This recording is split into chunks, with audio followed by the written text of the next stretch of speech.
The next session is Dr. Chandrima Paul's IC, but she's in another hall, so we will start. The session is about today's cutting-edge advancements for more effective glaucoma treatment.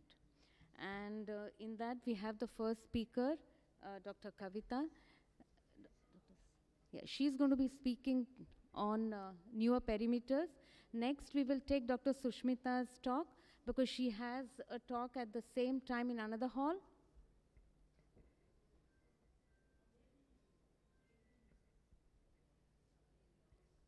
The delegates, please, can you sit down, please? Delegates, please. Thank you. Thanks. और एक दे सकते हैं क्या, please? है और एक इधर रखा है. So the first talk of today's this IC is on new perimeters. So there was a lot of discussion on visual fields in the last session also, and we all are aware of the fact that it plays a crucial role in the diagnosis and the management of glaucoma, and this is achieved through standard automated perimeter or SAP. But though it is a gold standard, it has got some disadvantages in that it's not portable, needs a dedicated space, a dark room, a trained technician, and also it cannot be employed for mass screening and also for self-monitoring or home monitoring. So before we move on to the newer perimeters, let's have a look on the evolution of the HFA. A lot of changes have taken place, both in the form of test strategies and test patterns.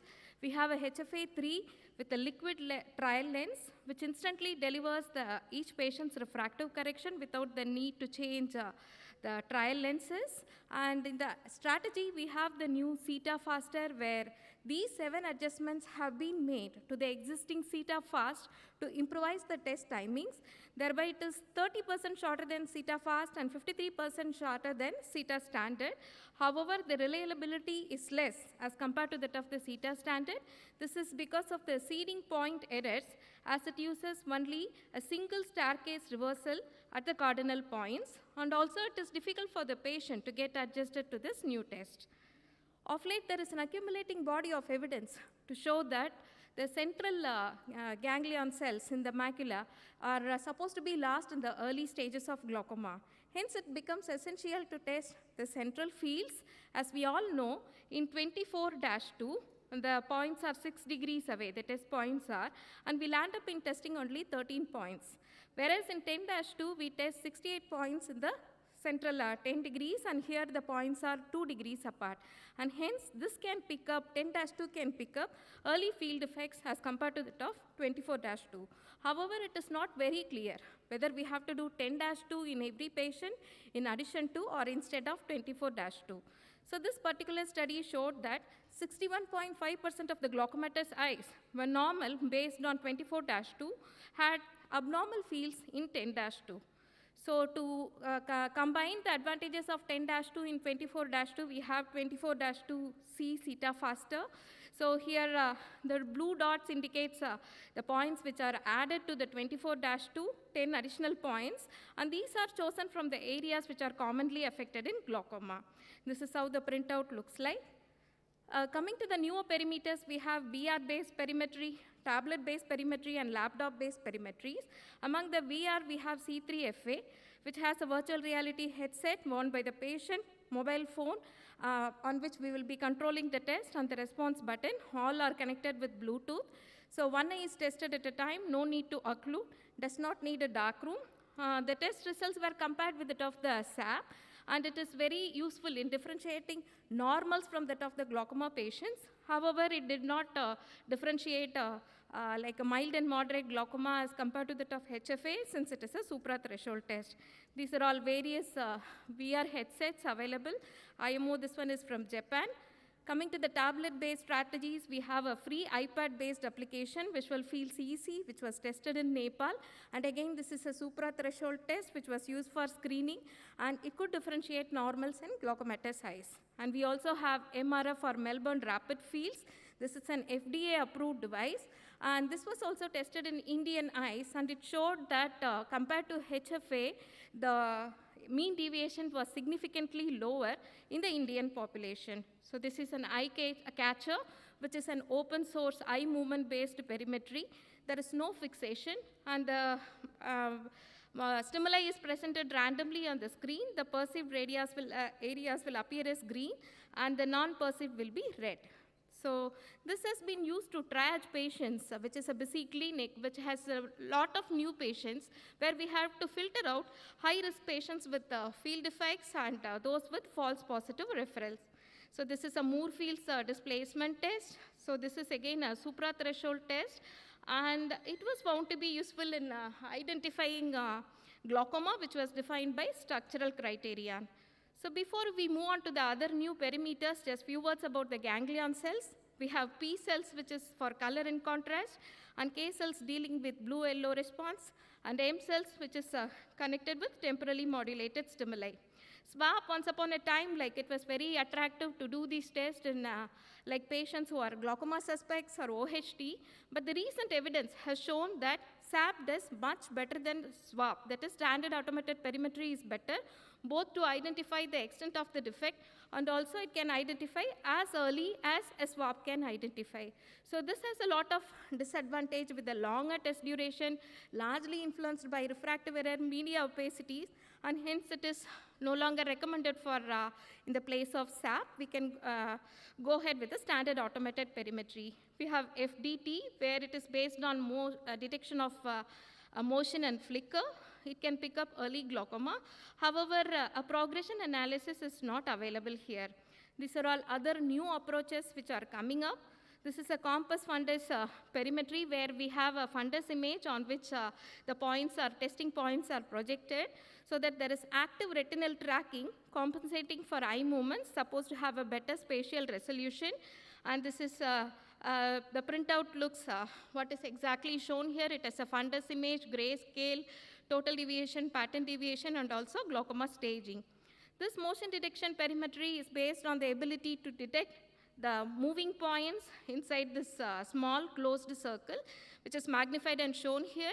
50% of the points are moving coherently against the non-moving dots, and X is supposed to be the fixation. This is based on the M cell pathway. And we have flicker perimetry, under which we have 3 different types. This is based on the ability to detect light and dark stimulus alternations, and this is unaffected by media opacities. So next we have high pass resolution, or a ring perimeter. Instead of varying the intensity or the luminance of the stimuli, here the size of the stimuli is varied. There are 14 different sizes of the rings are being used. These are concentric rings, where the edge is darker and the center is pale. This is also commercially available, but somehow this did not gain much popularity out of the country, like it's been used in only Sweden, where it was made.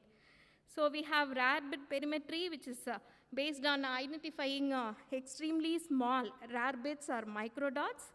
So these are 24 rectangular test areas inside which the dots are projected, and the normal patient will have a hit rate closer to that of 100%.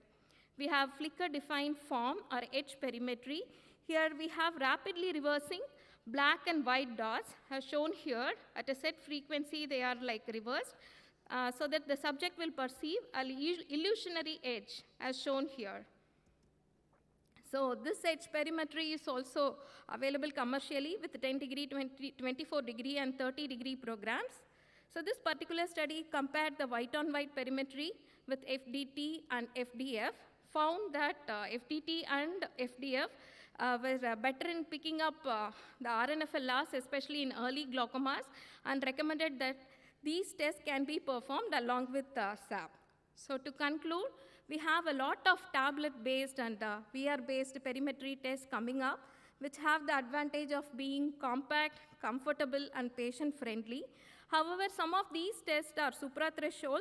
Though they can be used for screening, yet we have to wait for validation for mild to moderate glaucomas, and also we don't have progression analysis programs. And many other perimetries are still under the experimental stage. They need to be validated clinically, and they also need regulatory approval. In some of the perimeters, cost is also a factor. So we need to wait for a perimeter which will be applicable for mass screening, which will have a better structure and function correlation, and also which will have a dynamic testing strategies as opposed to a single test, whatever we are using now, and also the application of AI in these perimeters. Thank you. Yeah. Thank you, Dr. Kavita, for a wonderful and detailed talk. The next, we have Dr. Sushmita Kaushik. She's going to speak to us on the newest baby in glaucoma management, MIGS, a reality.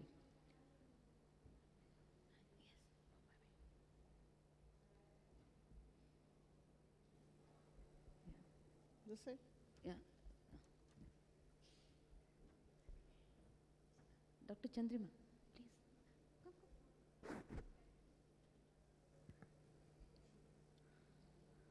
Good morning, and at the outset, I thank Dr. Chandrima for inviting me to this exciting course, and thank you for letting me speak early.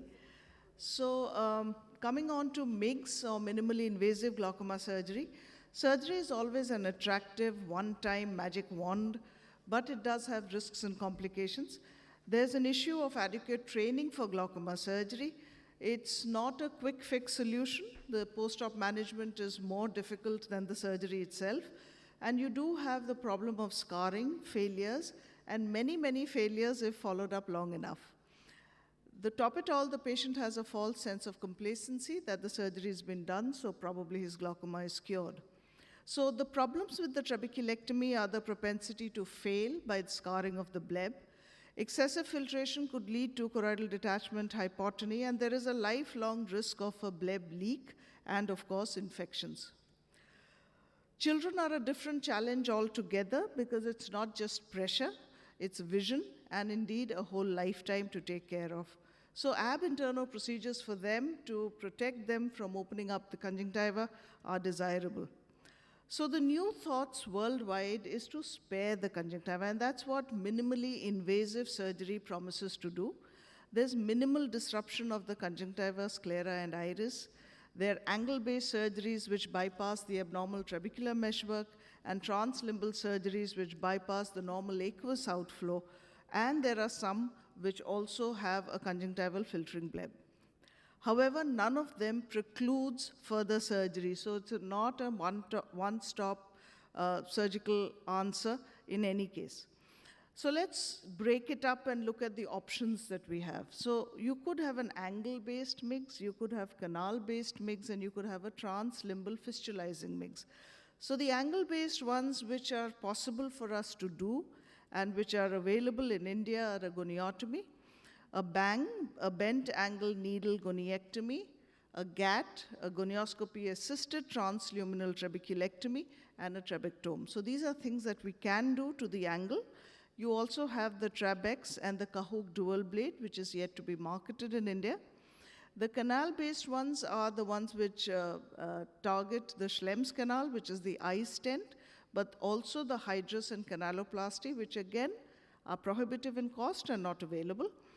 What is exciting is the Zen and the pressor flow microshunt, which are microsurgeries, but are translimbal fistulizing as well. So it's a safer trabeculectomy to do.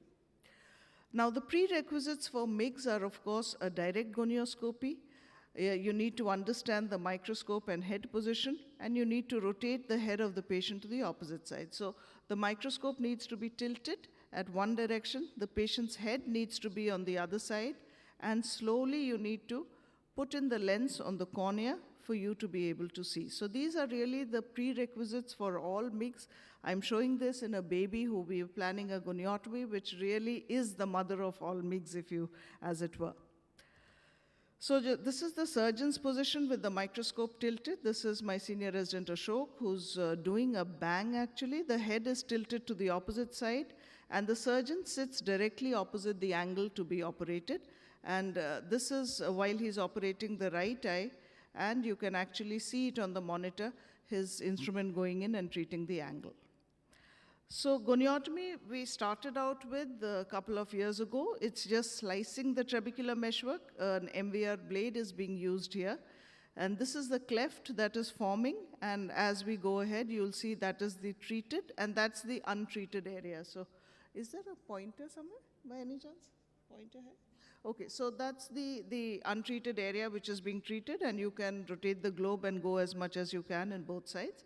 This is a patient with Axenfeld. You can see the untreated and the treated angle with the cleft which has opened up and the iris falls back. So the bent angle needle goniectomy, or the BANG, has become very popular. It's an extension of goniotomy, except that a strip of the trabecular meshwork is excised rather than sliced. And thank you. It's the same principle as a Cahook dual blade, but what is being used is just a 25 gauge needle which has been bent at the tip, and soon you will be seeing the strip of trabecular meshwork that is coming out. So this, on the tip of the needle, what you see is the excised trabecular meshwork. This is it. So this is the trabecular meshwork which has been excised, and we're using it quite frequently while doing phacosurgery for patients with glaucoma. The next is the Tribectome, which is also similar to the BANG, except that it uses plasma energy rather than mechanically stripping it. And apparently, it is better to ablate the trabecular meshwork. So you can see the plasma energy and the bubbles that are going. Of course, essentially, the trabecular meshwork is ablated rather than cut and excised surgically. The gonioscopy-assisted transluminal trabeculectomy is a 360-degree ab interno trabeculectomy. This is a patient with Axenfeld who came with very high pressures. So short of doing a trabeculectomy, we thought, let's try a BANG first. They work very well. This is a bit of a thing which could be avoided. We've made the first incision for the proline a little too towards the limbus. So that was the bit of heme that you were seeing, which is under the lens. But once you identify the schlemms, you just need a vitrectomy. We use a max grip forceps, but any micro forceps can be used. Once it goes out the other end, you've grasped one end of it, the other end is outside, and here you see how the proline is slicing out the trabecular meshwork from inside. So it's actually just two little ports into the eye, and your surgery is done. So how does Migs fit in? I'll just show a couple of cases, what we do in real life. In children, it's been a game changer for us when we don't need to open up the conjunctiva. Even with reasonably hazy corneas, if you can just visualize where the iris is inserted. We've just published a large series in the IJO a couple of months ago, and most of our children, thankfully, are doing very well. Some of them require a second. And we also do it in failed trabeculectomies as the first step to treat the rest of the angle, and they do quite well. Any patient with cataract and glaucoma now, we are combining with a Migs. Now, the best case scenario is a moderate glaucoma in open angles, of course. So, for instance, this woman who was POAG, 624, 618 vision with cataract, 16 millimeters of mercury on a prostaglandin analog, 0.8 cups, and an NO3 and PSC in the right eye. So this is a typical case of moderate glaucoma on medication but controlled, reasonable, moderately damaged optic disc with a cataract. So this is what we do with the routine phaco. We take in the needle, we first do the BANG, that's the bent angle needle goniectomy, and then follow it up with a routine phacoemulsification. So once this is done, we use that as a side port. You can use that as a main port, but I find it more controlled. So this is actually the trabecular meshwork, this strip here, which is stripped off. This is the port of the BANG, and this is the usual phaco port. So as you would do your phacoemulsification, you just proceed with surgery, put in your lens, hydrate it, and actually you've done phacoemulsification and glaucoma surgery in no time, and this is under topical anesthesia. So for us, it's been value addition in that sense, and this is on the first post-op day. It's been about a month now. She's still 10 millimeters off her drugs. So far, so good. If it works, there's nothing like it. In PSCG, surprisingly, yes. Even though everybody says, and the textbook teaching is minimally invasive surgery should only be for open angles, but with the load of PSCG that we have, angle closure. So this, for instance, is a 65-year-old man, and this is how we think about how to approach a patient now. He has a patent LI in both eyes. The pressures are 22 and 16 on 3 medications. He has ISC with both eyes, but the right eye is more advanced than the left. So the thought process was his PACG, let's combine the right eye with a bit of Migs if possible, and let's just do the cataract surgery in the left eye because the disc didn't look so bad. So he underwent a right phaco-trabectome, and post-op 6 months, the intraocular pressure is 10 millimeters off drug. So that's quite magical at times. I mean, somebody who is 0.9 cup on 3 medications, and you're thinking in a couple of years you might do a trab. But we just stripped off the trabecular meshwork, and it's actually worked. And on hindsight, I think PACG will work better because the outflow channels are more likely to be robust because it's a trabecular meshwork which is problematic because of the chronic closure. The left, we did only a phaco because we thought that the pressures were better, just 16, and the disc wasn't so bad. And this eye also at the same time is 12 off drug. So far, so good.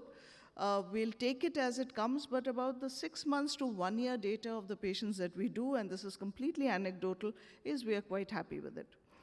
Can we reduce medications? This is another 64-year-old woman, primary angle closure glaucoma, trab done since 9 years, and the pressure is 18 on Diamox and 4 meds. So what are the options we have? Bleb revision, retrabeculectomy, tube, or maybe we can try a Migs. So we tried a Tribectome as telling the patient that it's just one stop short. I'll just take 30 seconds more.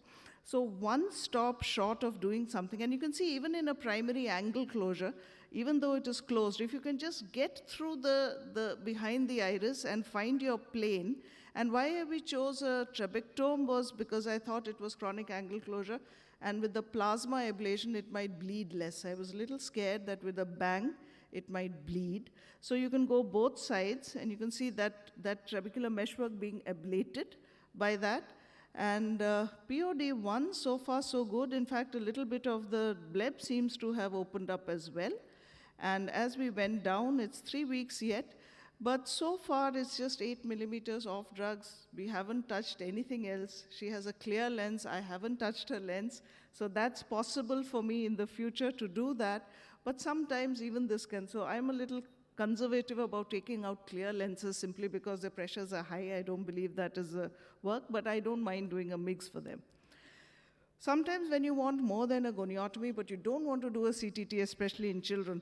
So this boy, for instance, obviously the right eye is more damaged, it's more ophthalmic, 28 pressures. So we did a GAT in the right and a goniotomy in the left. So a 360 in one eye and just about half in the other. And so far so good, he's stable, the pressures are normal in the others. I have the advantage of knowing that I have the rest of the angle to treat in the left eye should I require it, but usually what I have seen is we don't require it.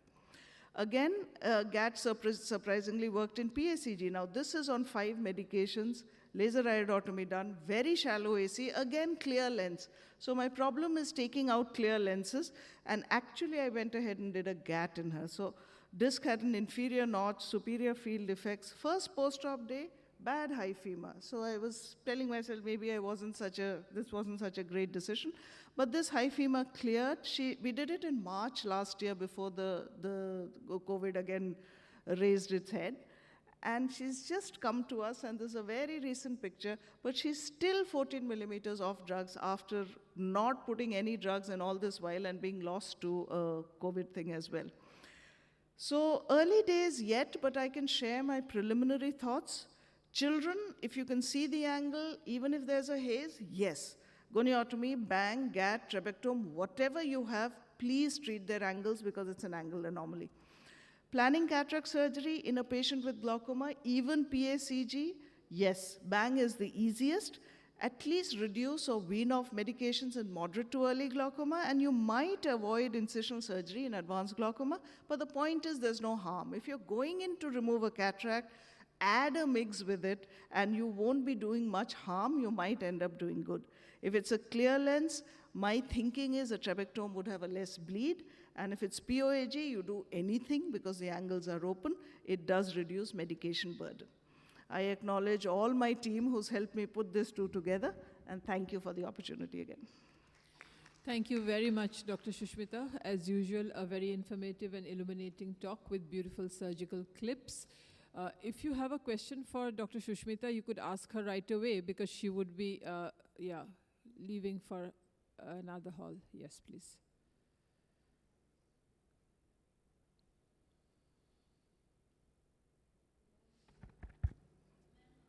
I think you'll have to switch on the mic.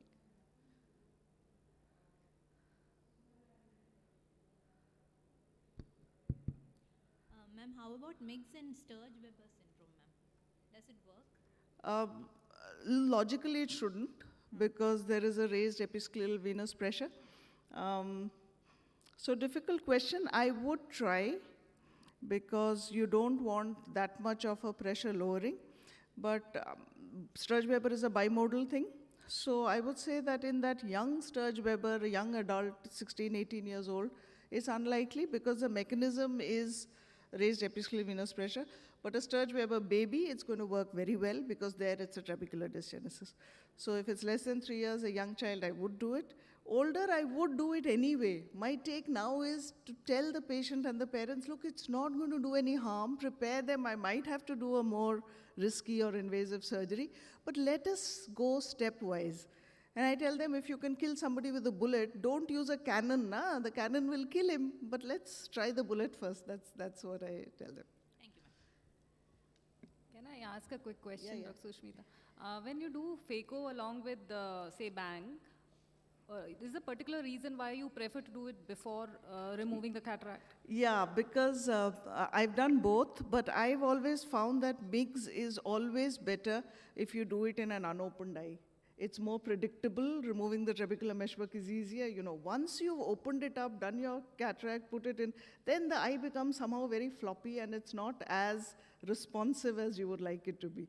And sometimes when you then decompress it, sometimes the lens optic comes out of the CCC, then you have to tap it back again. You disturb because you move the head. And since they're on the topical, then with 3 holes, it gets a little more difficult to. So doing it under topical, if you just have one small port, do your Migs, finish it up, come back, and then you're. So I found it better, but there's no reason why you can't do it without, doing the phaco first. Only thing is that I suppose you've got to maintain less turbulence in the anterior chamber when you're doing your phaco, post inserting. Nothing happens. It's not like a trap. It stays pretty much okay. Not like that it'll be dislodged. Yeah. Or And something. I think the other advantage with doing a phaco later is that you wash off all that muck and allow all that fluid to go out into that newly created cleft. So when you're doing your IA and you're doing everything is just being pushed out of the eye. You can actually see that white band outside and you know the collector channels have opened up and it is gone. So I personally find it easier. I do my Migs before the phaco. And it doesn't matter if it's dilated. It makes no difference. Thank you very much, Shushmita. We'll move on to our keynote speaker, Dr. Rajul. He has to go to another hall as well. Dr. Rajul, as you all know, is another very accomplished glaucoma expert.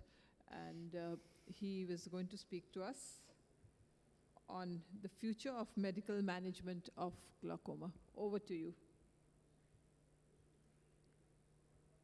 Thanks, Dr. Chandrima.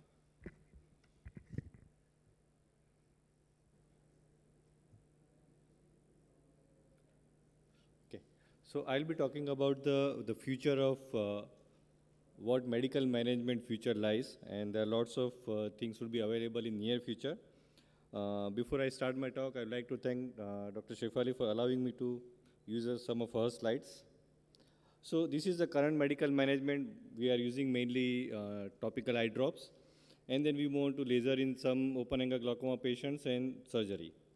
Now the topical eye drops, most of them are available with preservative, and preservative do have lots of side effects, including severe OSD, ocular surface disorder. Some of the drugs have side effects like brimonidine. So we have to move on to something different, and what are the options we have. So at this point in time, what I will try to concentrate, slides are not moving.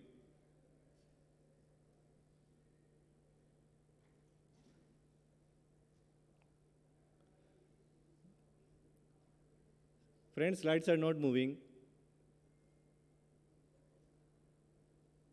Yeah, thank you. Still, I am in, this is not the slide, I am in the next slide.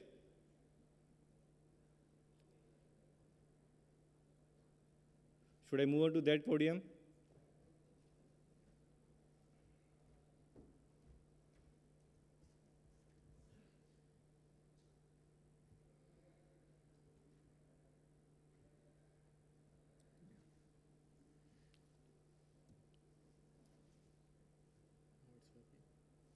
You see there, it's not working.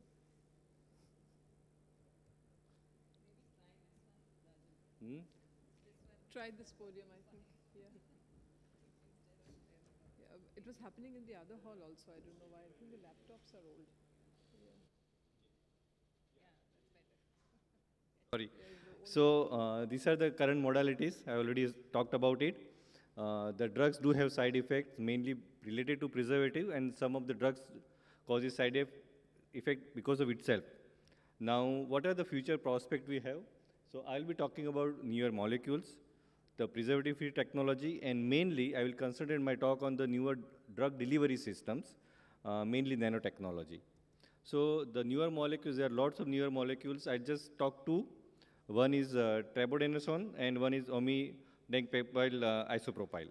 Now, trabeculectomy is a newer, is a different mechanism. It's a selective adenosine mimetic.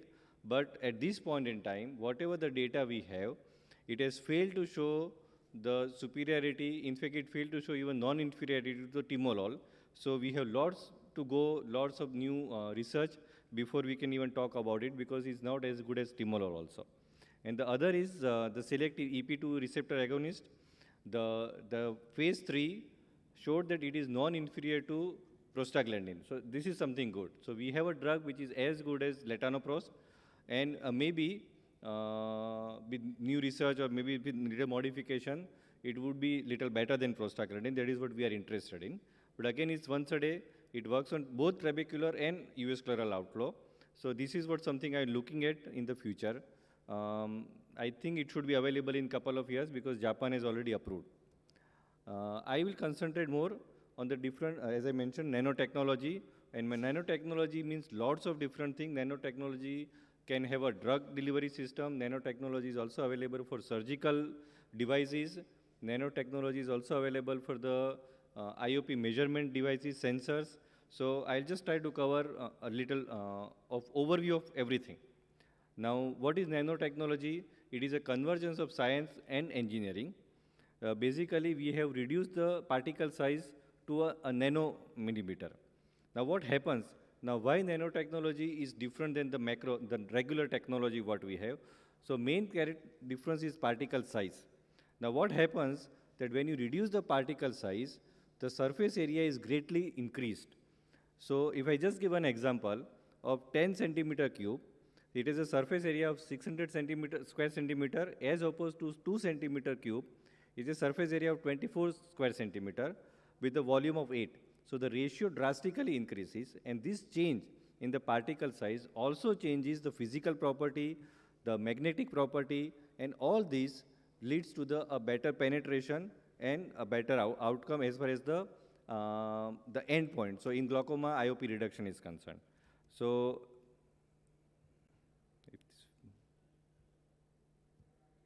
this is how the particle moves in a nano molecular particle size. So it has a better bioavailability, the more accurate dosing regime, negligible tissue irritation because it penetrates much faster, and a longer shelf life. So this is in nutshell the advantage of nano technology. Now, there are lots and lots of different particles, the different technology. I'm not going to cover that. I'll just give you example. So most of the drugs have been tried in a different form of the nano technology. As I mentioned, there are 8 or 9 different ways you can devise a nanoparticle. There are nano devices which is formed for the glaucoma drainage devices. There is the IOP sensor using nanotechnology, neuroprotection, and replacement or regeneration of trabecular mesh also has been tried. Now, just give you example. These are the data available in literature. The latanoprost. Now, this was tried using the subconjunctival injection, and one injection, it shows that the IOP reduction was as good as drops for 120 days. And when the second injection was given after 120 days, the second injection lasted for 180 days, as opposed to only 120 days with the first injection.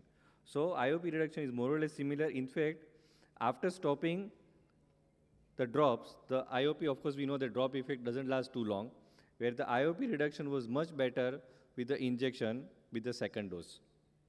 The same timolol also has been tried in very different formulation on a conjunctival device, subconjunctival injection, contact lens, trigger release contact lens device, and all has been worked as good or better than the drops with the less side effect. Same for the brimonidine. Brimonidine was tried as an insert. Combination of molecule also has been tried.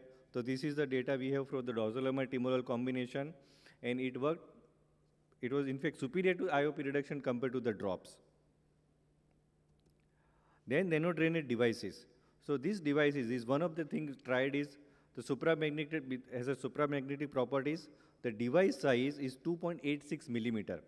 And it works basically operated with the ferrofluidic nanoparticle system.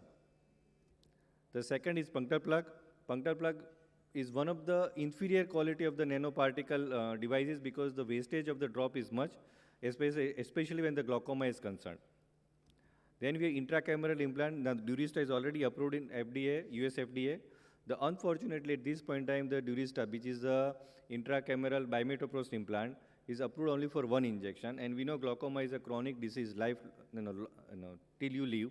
One injection is useless because one injection will last only for 6 to 8, I think 15 weeks. So basically 6 to 8 months. And if you have to give only one injection and after 6 months we have to again start the drops, then it is not going to work in a lifelong management. So we have to look and do more research and find out that we can give the repeated injections and we can get rid of the drops. Travopros implant has been tried, this iDose. It is by glucose. It is like the same eye stent. So you insert in the Scams canal and it works. Apparently the first study which shows that the IOP phase 2, that 32% IOP reduction lasted nearly for a year. Now, whether to give repeated injections every year, whether it's feasible in long term, that's a separate issue. I'm not talking about it. I'm just going to talk that what is the future available we have. The neuroprotection research, trabecular mesh regeneration using nanoparticle is under laboratory. In vivo research is going on. So to conclude, we have lots of newer options which potentially has a chance to replace the conventional drug therapy. And it's going to be a really fantastic. In next 1 decade or so, we'll have lots of potential, lots of future, and once we replace the patient from the management aspect, because currently we know that the adherence and compliance is a big issue. So if we can come to something which the drug works for a few years, one injection, then we are literally taking out the adherence issue from the patient, and that may be a better option for the long-term glaucoma management. Of course, anything new which comes, it's like two sides of the coin. So other side of the coin of nanotechnology, we are not aware, but there's something called nanotoxicity. And this we would only know once we have started using it on the long term. But at this point in time, the safety issues are always there, the nanotoxicity and other issues, but the future has lots and lots to offer, and hopefully within this decade, we'll have something really concrete as far as the nanotechnology is concerned in our armamentarium. Thank you. Thank you very much, Dr. Rajul. That was indeed a wonderful talk, and we really have a lot to look forward to as far as the armamentarium of glaucoma medications is concerned in the future. And if you have any questions to ask Dr. Rajul, you can ask him because he would be leaving.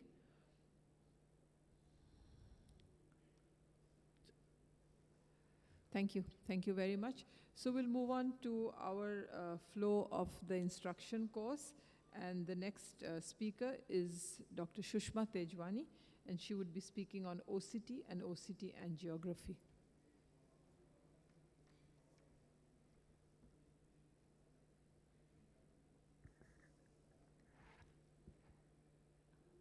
A very good morning, and to begin with, I must thank Dr. Chandrima and AIOS for giving me this opportunity to speak on this forum today.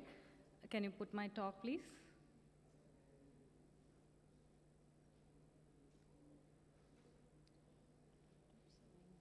Second. second last, yes.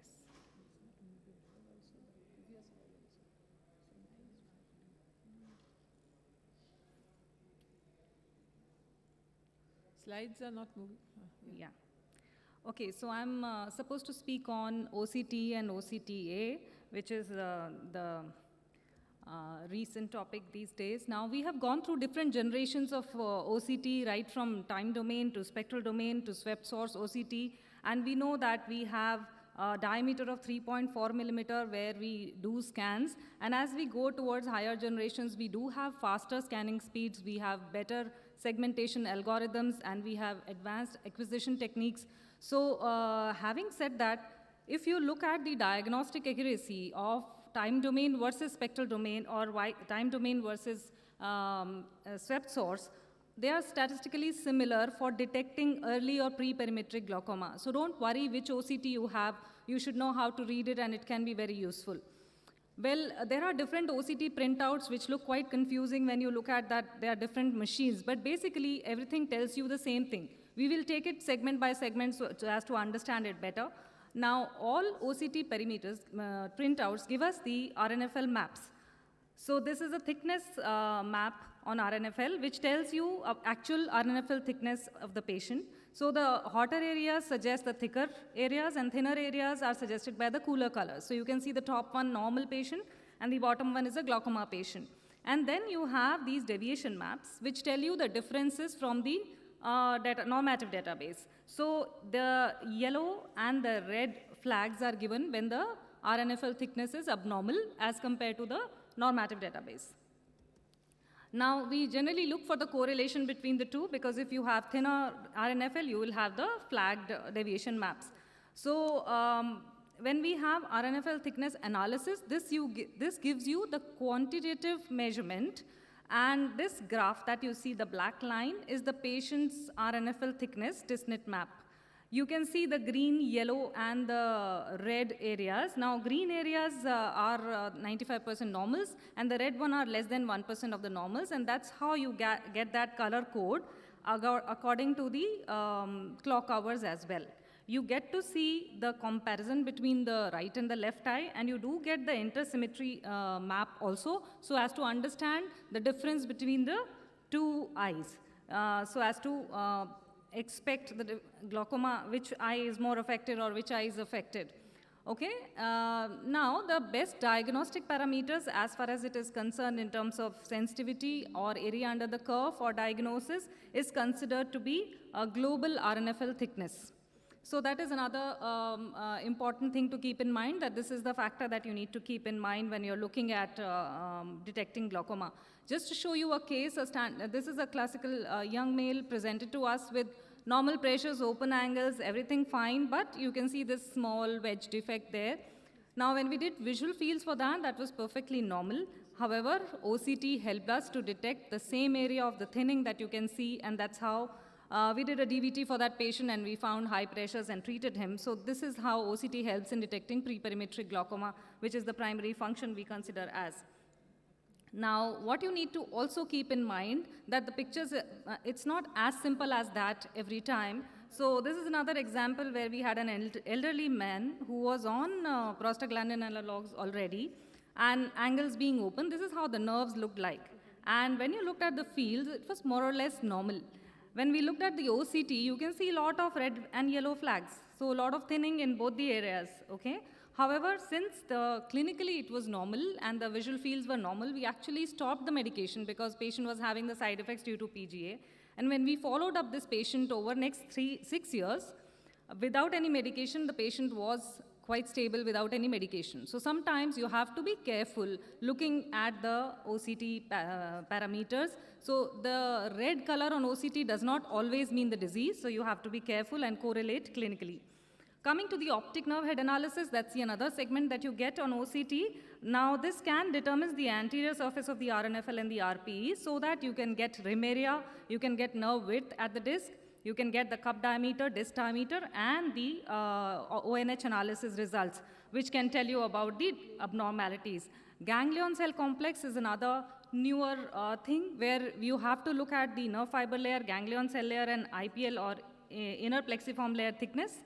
Well, these maps are also presented as thickness maps, and then the middle one is the deviation map, and there's also a significance map, which clearly tells you the flagged areas as red and yellow. So this is how a normal GCC would look like, and this is how an abnormal GCC would look like.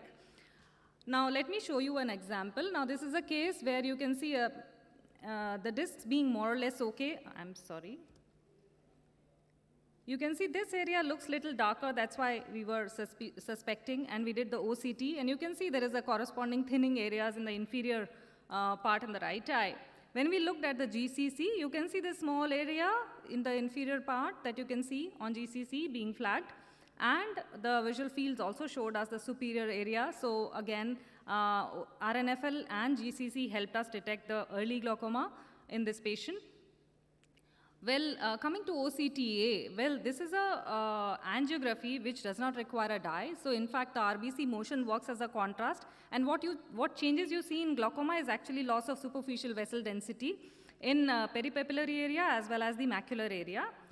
These are the different scanning regions that you can do. On optic nerve, you can have NFL slab, radial peripapillary slab, and choroid slab. In macula, you can have superficial and deep slab.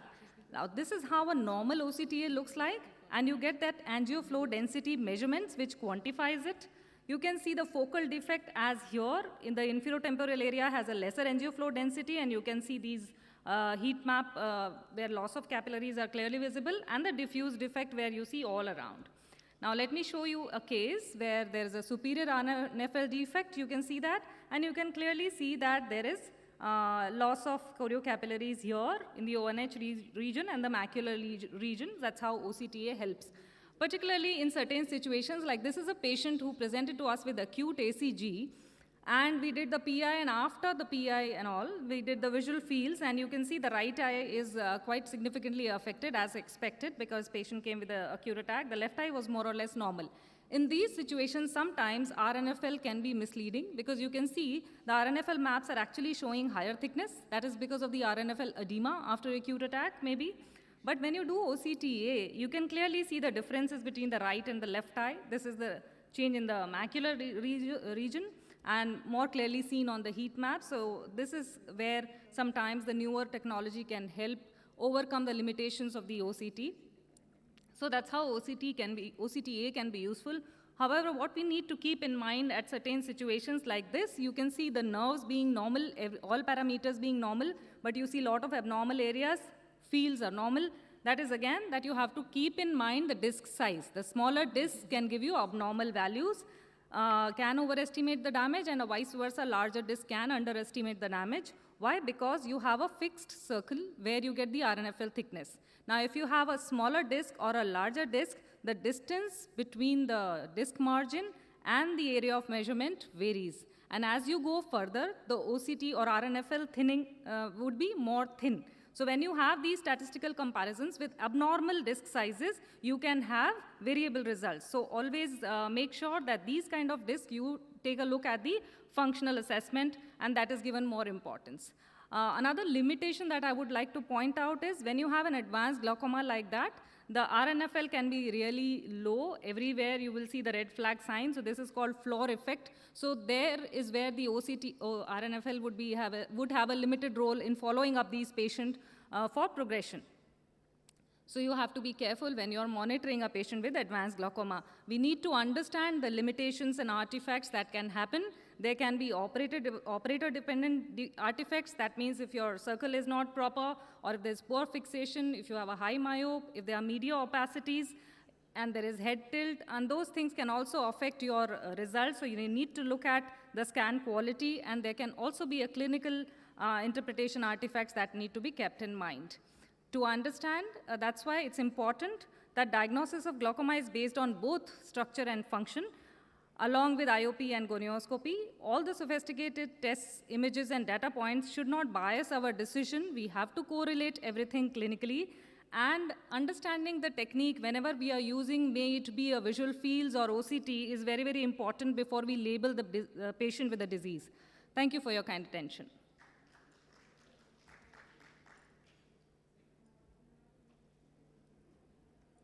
I think we can have the next talk, Dr. Chandrima.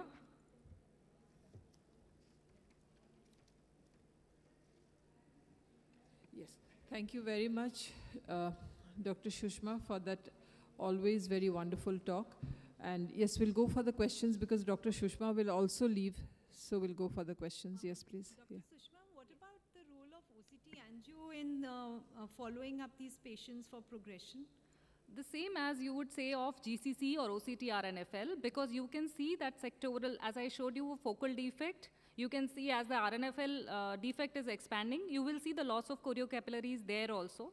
And in certain situations, as I said, in acute angle closure or so, you may see that change earlier than you see it on GCC or RNFL. So do we get a progression analysis on that also? Like in OCT, we do No, get in progression, but not for OCTA, the you do angio. not have a software which gives you a progression analysis. So it will be like, like how we used to hold earlier the fields side by side. So something like that. But you do have quantitative measurement of angioflow density. So those numbers you can look at and compare. But there's no software which will give you a GPA. Thank you. I have a question. Achha, you carry on, you ask her then. Yeah. Ma'am, how about progression in the green in OCT? Progression in the green, do you start treating? Progression in a? Green, the progression in the green zone progression, do you start treating? Green you- zone Green- progression. Yeah, the progression in the green as we call. When we are Okay, going- I did not really understand. If you can clarify. This I think something it's called the green thinning. disease. I think Are you talking thinning, about the even green though it's disease? Disease. Okay, okay. Yeah. So that is something like if you have a, say, large disc, for example, that can be one of the cause where you can have the green disease, in the sense you will see the functional change, but you may not see a change in the OCT. So in such situations, you should be looking at the functional progression rather than the anatomical progression, because to begin with, the statistical correlations are skewed because of the either the disc size or something else. So when the baseline is not all right, you cannot follow progression on that. So in those patients, you have to depend on the functional progression. Yeah, I have a question for you, Dr. Shushma. That's in OCT angiography, say the Cirrus machines from Zeiss. So in that, they give you a perfusion pressure of, say, about 44 point something, the disc perfusion, they say. So do you follow any cutoff line for that? Or how do you actually go about inferring about the OCT angiography? Yeah, actually, as of now, we don't follow a cutoff. We are only looking at maybe a focal defect and have some normal perfusion pressures if there's a gross depression in that. But incidentally, we don't use OCTA for advanced glaucoma. So it usually helps to look at the comparison between the different segments rather than looking at the overall pressure. Well, that can be a very useful thing, I feel, particularly in normal tension glaucoma, but we are yet to learn how to particularly use it, or whether we need to look at in a particular way to modify the treatment of a patient. Yeah, absolutely. And maybe something that we have been following is that, if you do 2 OCT angiographies, say about 6 months apart, in glaucoma suspects or for NTG patients, and then if there is a difference in perfusion in the 2 of them, then maybe, you could interpret something from that, or maybe advance your treatment or start your treatment, something like that. But Yeah. as of now, we don't have very straightforward guidelines either from the manufacturer, Yeah. or we do not have studies which actually are backing up to say that OCT angiography actually gives you the perfusion pressure, and this is the cutoff line for the perfusion pressure. True that. So, yeah. Because they are mainly concentrating on diabetic retinopathy and the Absolutely. retinal vascular diseases than Yes. glaucoma. So that's why we have Yes. that a little, disadvantage there. Yes. But I would, as you said, that we take a baseline as a patient's own OCTA and then see. Yes. And in those situations, I usually refer them to a cardiologist also to look at, carotids and echo, so as to understand whether there's any perfusion issues which are playing Absolutely. major role. Yeah, ocular blood flow as Yes, such. yes. Yeah, fine. Any other questions? Because OCT is the burning tool that, of the day that we do use in the glaucoma clinic regularly. Yes.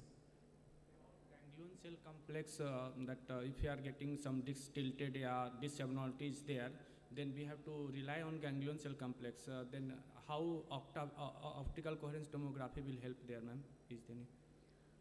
So when you're looking at the ganglion cell complex, so the artifacts that you get in RNFL thickness due to myopia, due to peripapillary chorioretinal atrophy are also applicable to GCC, unfortunately. So when you have an overlap of, say, myopia or any retinal dystrophy along with glaucoma, that is always a problem even in GCC.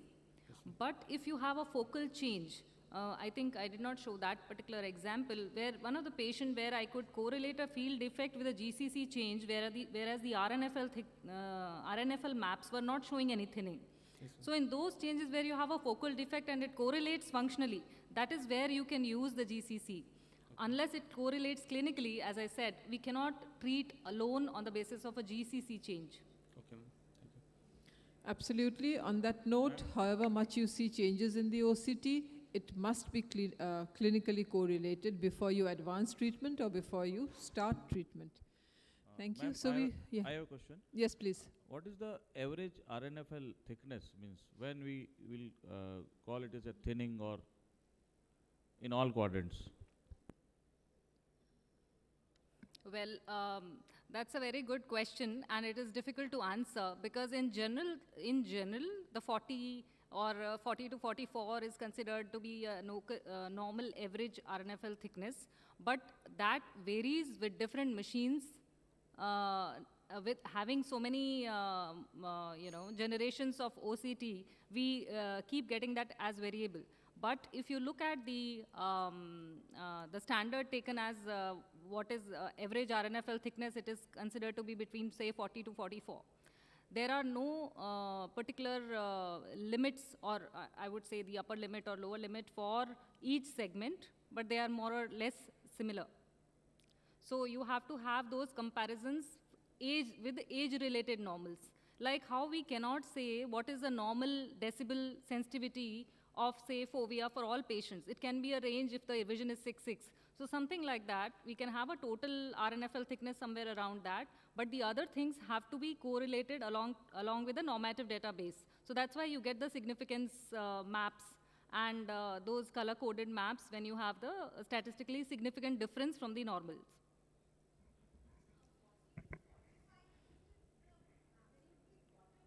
Now, each machine has a different range.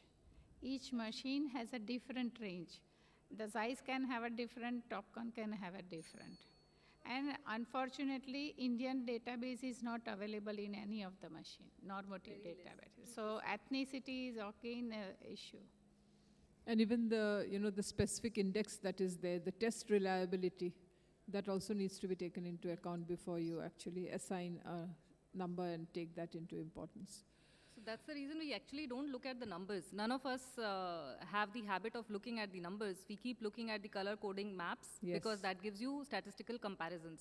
Yeah. So it gives I may you a be range. wrong Yeah. in absolute number. Yeah, absolutely. Okay, so we'll move on to Dr. Preeti Kamadar, and one of the most important topics, that's gonioscopy and ASOCT. Yeah. Over to you. At the outset, I thank Dr. Chandrima for making me a part of this wonderful IC. And gonioscopy, ASOCT, and UBM are like three musketeers, which have helped us understand angle closure disease better. In a perfect world, we would use all three to assess a patient, but that's not possible, so we make the best of what we have. Now, when a person refers, an ophthalmologist refers a patient for either OCT, UBM, or does a gonioscopy, the first and foremost he wants to answer this question, is the angle closed? So most of the times, we need to know which of these three techniques answer this question best. So is the angle closed? So in 2021, there was a review article which reviewed all the studies which compared ASOCT and gonioscopy. And the competition is between ASOCT and gonioscopy and not so much between UBM and gonioscopy, though in Bombay we find that patients are also referred to UBM to rule out angle closure, but it's mostly between ASOCT and UBM. And this is what the key message of that review article was. I don't agree with all that, but it's like the last topic, then ASOCT, the last message. ASOCT is not yet able to replace gonioscopy. Second is it has a high rate of false positives, means if there are more numbers who appear closed on ASOCT than on gonioscopy. It may be a good screening tool for angle closure, but I don't agree with that. And it is currently unclear how ASOCT fits into clinical practice for detecting angle closure. So remember this when you are using ASOCT to detect angle closure. It cannot replace gonioscopy, but however, it does a lot more, which we'll come to later. Now, gonioscopy, these are the indications. You can keep on adding the indications for gonioscopy. However, all patients with glaucoma, glaucoma suspects, shallow AC, ocular trauma, unexplained IOP rise, you should do a gonioscopy. You could add a lot more in the indications. Now, one is it's fast, convenient, accurate. It becomes more accurate as you use it more and more. It's inexpensive. Everyone can love gonioscopy. Takes some commitment. I don't agree with the learning curve. If you can learn phaco, then you can definitely learn gonioscopy. It does not take chair time. It does not break the flow of your clinic. And so much more you can do with gonioscopy. But what this is, how do you start?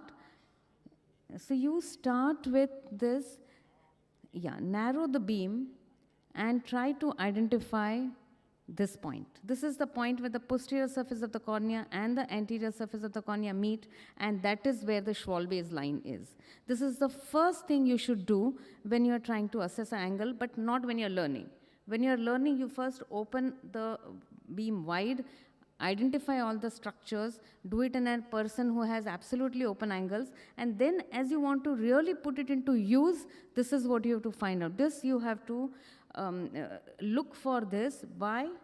Because sometimes when you do a gonioscopy, you will find pigment like this.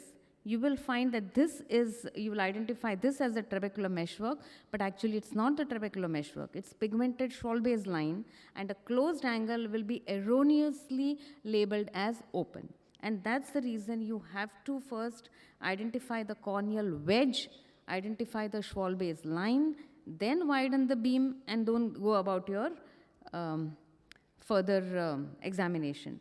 Now this is again a video. This is indentation gonioscopy, which you should do because you want to know if it's closed appositionally or it is closed synechially. So I have opened it wide. I'm closing it. I can see one goniosynechiae here. The angle is opened up. I release the pressure. It closes again.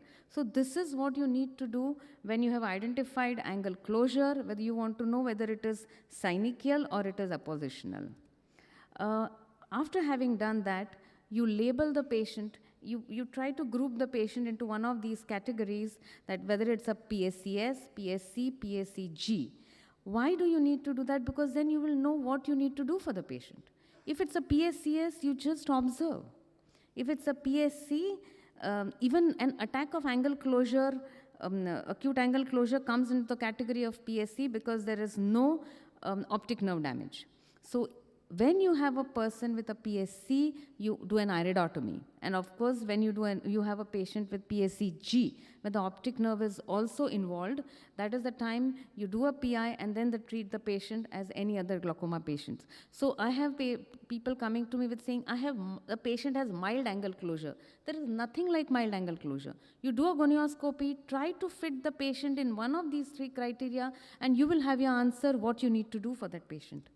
So apart from deciding whether the angle is closed or no, there are so many other things you can do. Now, this is a patient who came with trauma. Iridodialysis is what you can diagnose. Second is, this is angle recession in another patient with trauma. And remember, when you have to diagnose angle recession, always compare it with the other eye. Now, this, I don't have I have a pointer. Now, so this is the other eye of that patient, and look at this. There is a widening of the ciliary body band, and this is angle recession. Why you need to always compare is because once you do the injured eye, you see, oh yeah, definitely this guy has angle recession, and you do the gonioscopy in the other eye, you find the same picture, and that's why it's important that you should always compare the two eyes when you are diagnosing angle recession. This is a person who had IOP rise after capsulotomy, and he was referred to me. I did a gonio and I found this fluffy material in the angle. Maybe because after capsulotomy, instead of going into the posterior chamber, the fluffy material came into the anterior chamber and caused the IOP spike. You don't need gonioscopy to diagnose hyperoleon when this is so obvious, but there are very subtle small hyperoleons where you cannot see on the slit lamp, but you put a gonioscope in and you will find emulsified silicon oil bubbles, and which explain why the IOP rises in silicon oil filled eyes. Then there is this one patient who was referred to me as angle closure attack, and the attack was resolved. I did not find that, I put a gonioscope in, and if you can see this just red blush, that blush is neovascularization. So this was not a case of angle closure attack which had resolved, it was neovascular glaucoma, and that is what it changed the entire diagnosis. Obviously then we dilated the patient, we found there is a PDR, but this is the way gonioscopy helps you. Again, a patient, a lady who had been to multiple doctors, and she used to get iris pigment and blur vision every 15 days. And with steroids it would subside, but she was fed up. And this is what it was. The haptic of the IOL, she underwent surgery about 20 years ago, the haptic of the IOL causing the iris pigment release every 15 days. So what it takes to get started, I would say the desire to manage glaucoma correctly, the conviction that the anterior chamber depth is not a surrogate for gonioscopy, the will to learn a skill, and a patient and a gonioscope. And ASOCT, yes, it is very easy to use. I have few of my glaucoma colleagues who use ASOCT very extensively, but you have to remember they are not using ASOCT as a substitute for gonioscopy. They are using it to complement their gonioscopy findings. So this is what ASOCT is. The advantages are, you can have a quantitative assessment, and there are a lot many parameters you can quantitatively measure and then follow up over time and see what are the changes. But however, clinically we are not using a lot of them to diagnose glaucoma, diagnose angle closure, but yet only to assess whether this is, how much is the follow-up that is required for this patient.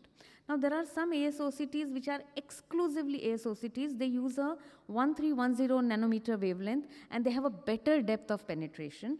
But the ones which are used more commonly, which are also along with the posterior chamber OCT, they use 810 nanometer where the depth is not as good. The visualization is not as good. And this is one example where this is an exclusive ASOCT.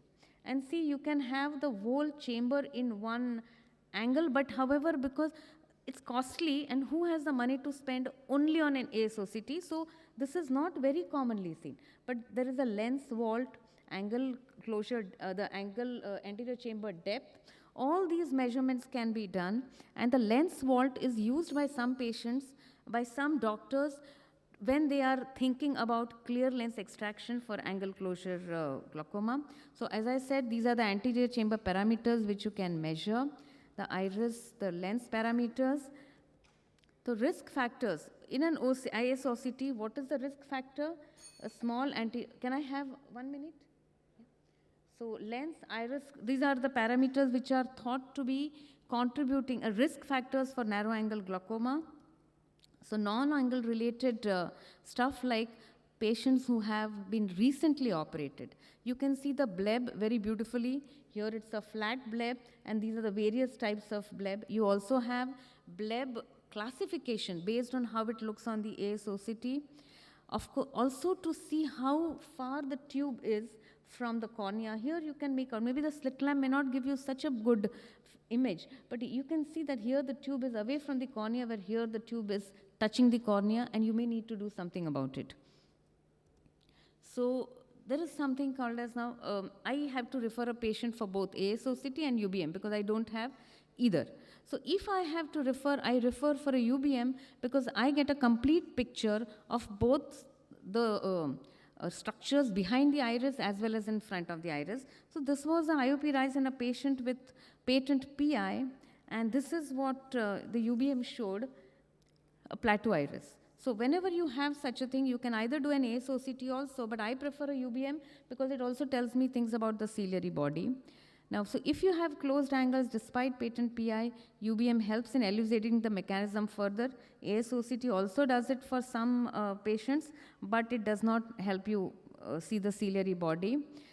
Again, a shallow AC in a pseudophakic patient, and what was it? She has history of malignant glaucoma in the other eye, and yes, that is what, this is what happened, that yes, when you do a UBM, UBM is the only imaging technology which will help you diagnose this condition. It was malignant glaucoma in this eye also. I started her on atropine. Now this is just to show that if it is malignant glaucoma, the entire diaphragm, the iris lens diaphragm will move forward. But if it is not, the iris has moved forward, but the lens has removed. This is not of that patient, but the lens has not moved. And this is how you can differentiate between the two. Where is the bleed from? Now, there was this one lady who again used to come with recurrent bleeds. Yeah. And gonioscopy did not give me that information, where is it, which I got in one patient earlier. So what I did, again, UBM, and you can find out that this is the haptic which is rubbing onto the ciliary body and causing a bleed. So take home is, if you're good in gonioscopy, you don't need UBM ASOCT to diagnose angle closure. These two techniques, ASOCT and UBM, complement gonioscopy. Aqueous misdirection, plateau iris, iris cysts, and supraciliary effusions can be seen only with an UBM. So thank you all for a very patient listening, and thank you once again to Dr. Chandrima. Thank you very much, Dr. Preeti, for that really wonderful and informative talk. Our next speaker is Dr. Mayuri Kamar. Dr. Mayuri Kamar is a well-known glaucoma expert and presently the Honorary Treasurer of the Glaucoma Society of India. Over to you. My slides, please.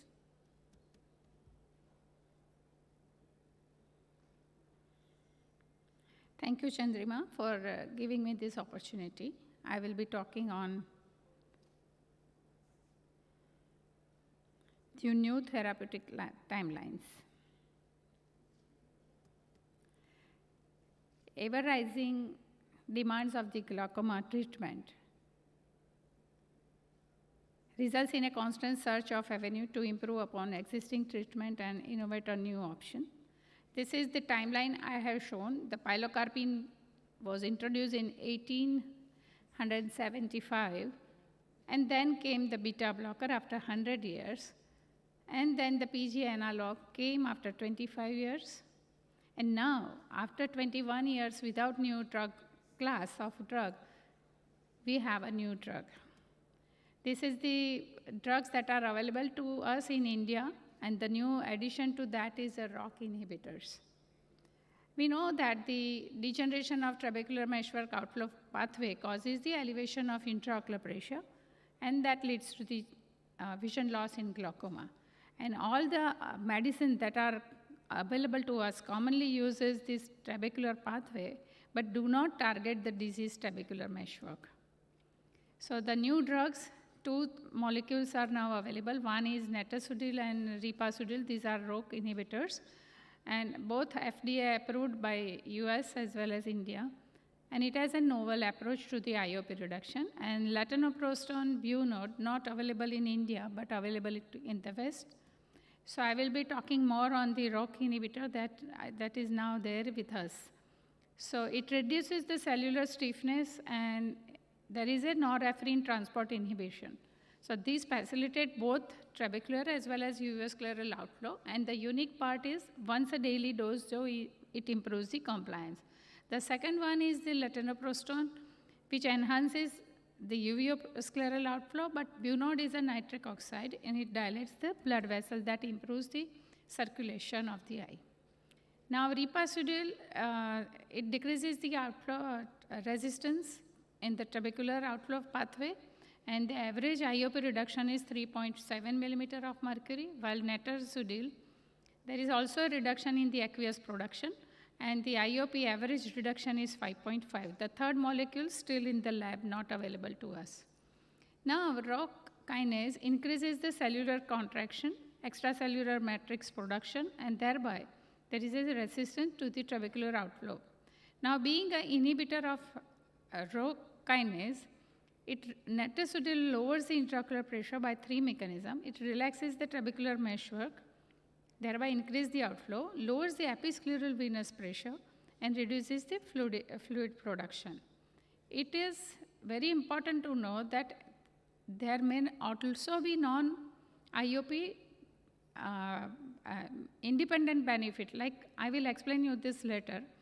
The neuroprotection of optic nerve, then improvement of the blood flow to the eye, and reduction of the oxidative damage to the trabecular meshwork. This all will be the addition to the IOP reduction. Now, we know that the higher the intraocular pressure, better is the IOP lowering, and that is true with the timolol, latanoprost. This study has shown that the higher the intraocular pressure, more is the IOP reduction. But when Nanotechnology was compared with the PG analog, it has been found that the Nanotechnology produced the same IOP reduction regardless of the patient's baseline IOP.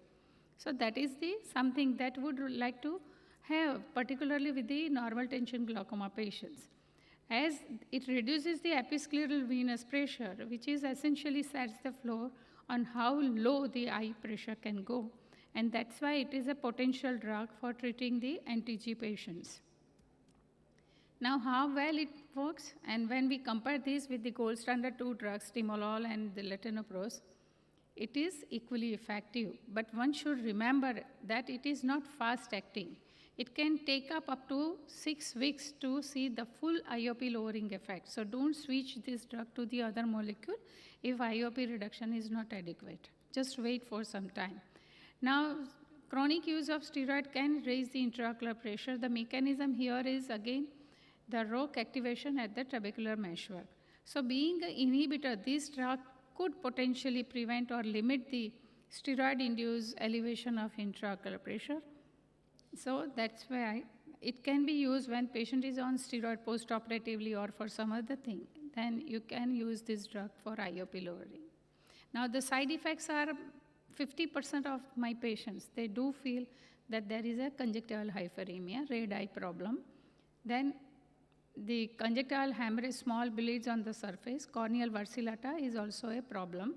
But this vacillata is reversible and it is not giving any visual disturbances. The associated epithelial keratopathy is also been noticed with this, and it should not be given to the unhealthy conjunctiva. So how to minimize the hyperemia problem? So I ask my patient to use this drug at evening time or at night time so that there is less hyperemia visible on the daytime. The latanoprost, I will not go into the detail as we are running short of time, once a daily. And it has 2 moieties, the PG analog as well as Bunod, which is a nitric oxide, and it widens the intracellular spaces in the trabecular meshwork. It is as effective as the PG analog, latanoprost, but it decreases 1.2 millimeter of mercury of additional IOP lowering compared to the latanoprost. Safety and tolerability is same as the PGs. And it can be used as now the combination of the Nanotechnology and latanoprost is also available, rocklatan, once a daily dose. But it is very expensive and not available to us. Last few slides, innovation can be there in the drug delivery system, and this is already been explained by the Raju in the previous talk, Rajul. The injections are available, which are subconjunctival delivery system, biodegradable polymer particles are available, or intracameral injections are also available. And the punctal plugs, topical ophthalmic drug delivery system, TODS they say, or the rings are also, perilimbal rings are also available, and you can have a contact lens. Then the various delivery system like Innovia or the high solution inkjet printing technology is also available. And the internal platform like intracameral implants, it's already been discussed. They are also available. The only worry to me is it is frequently to be injected and the endothelium may be affected by this. And the ophthalmic micro pumps are also now designed, which are to be implanted in the subconjunctival space, and they are programmable, refillable, and last for 1 month. And then last slide, that this miRNA 124 is a delivery system for the biodegradable nanoparticles, and it is a very, very safe and economical system. So with the incorporation of this with the other anti-glaucoma medication, we might have in future a better drug molecule which can give us a good. So lastly, one single molecule takes at least 15 years to come in the market. So we have to wait, but a lot of them are there in the process. Gene therapy, I will not say. Thank you very much. Thank you, Dr. Mayuri. That was indeed wonderful, and we have a lot to look forward to. So I'll take the last talk.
Can the audiovisual people please help a little bit?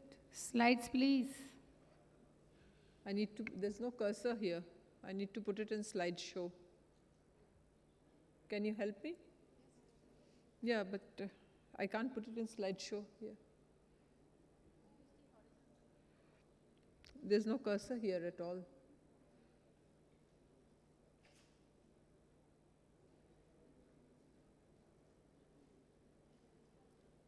I need to put it in slideshow.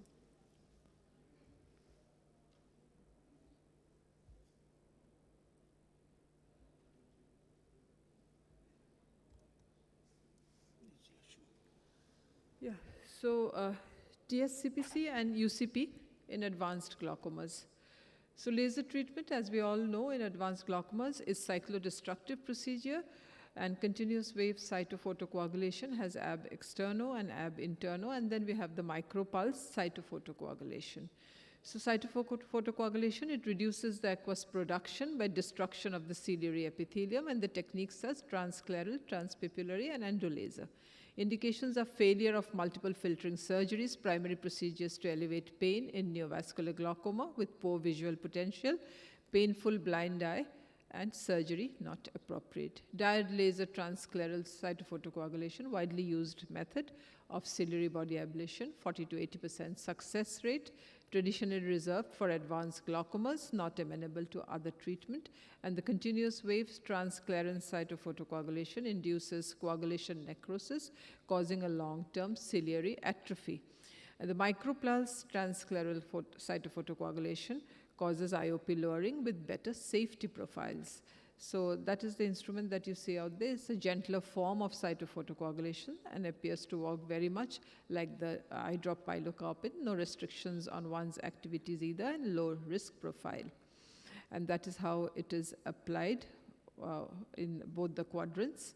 So the technique is you put the patient in a supine position with a retrobulbar block, and the G probe is inspected for any damage. In the event of none, place it on the limbus. Mild pressure is applied to ensure that the foot plate is in contact with the ocular surface, and sparing the 3 and 9 o'clock positions, the rest of the area is circumferentially treated with half the probe with gap in between.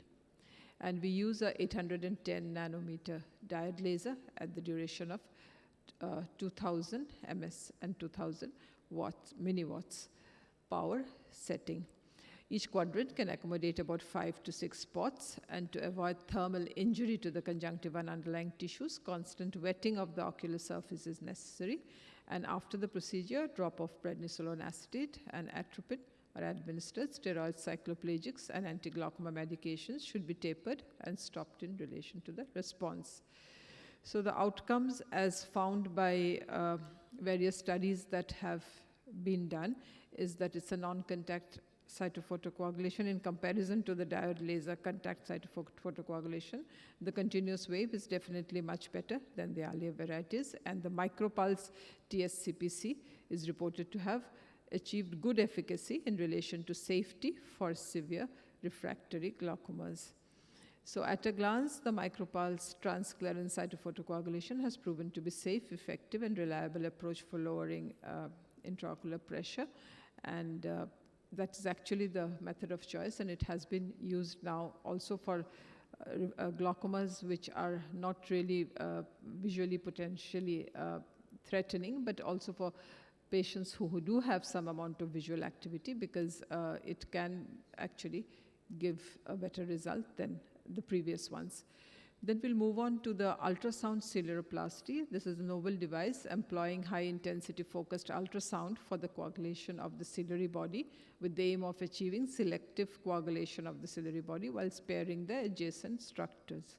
So it's a high-intensity focused ultrasound in a non-invasive procedure that delivers high-concentration sound waves to the ciliary body, reducing aqueous production and increasing the outflow, thereby lowering intraocular pressure.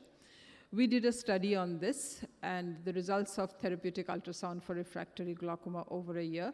38 eyes were treated with a mean follow-up period of about 18 months. The mean fall in intraocular pressure was about 38.6%. Analysis for 3 success criteria, that is, success varied between 74% to 78% in the mean follow-up time.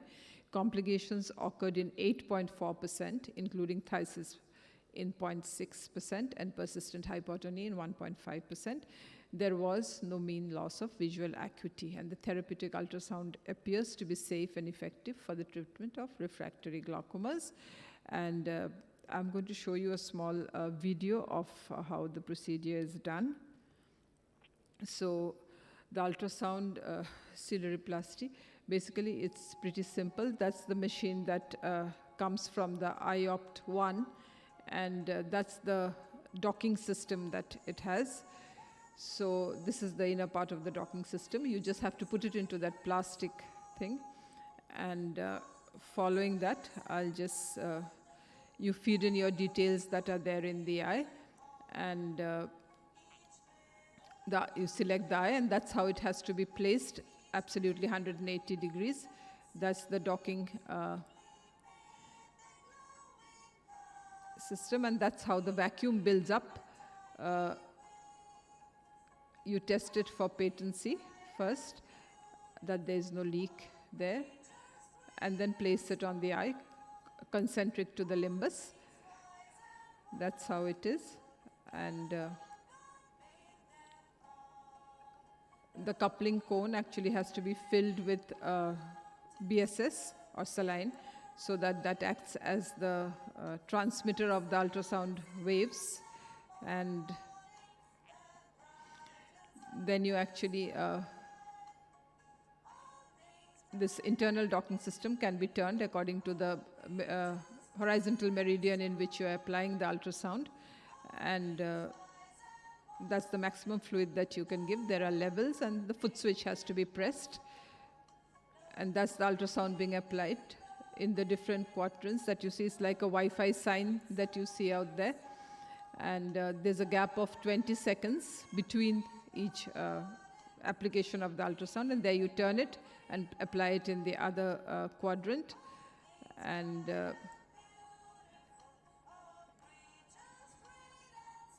that's it basically. So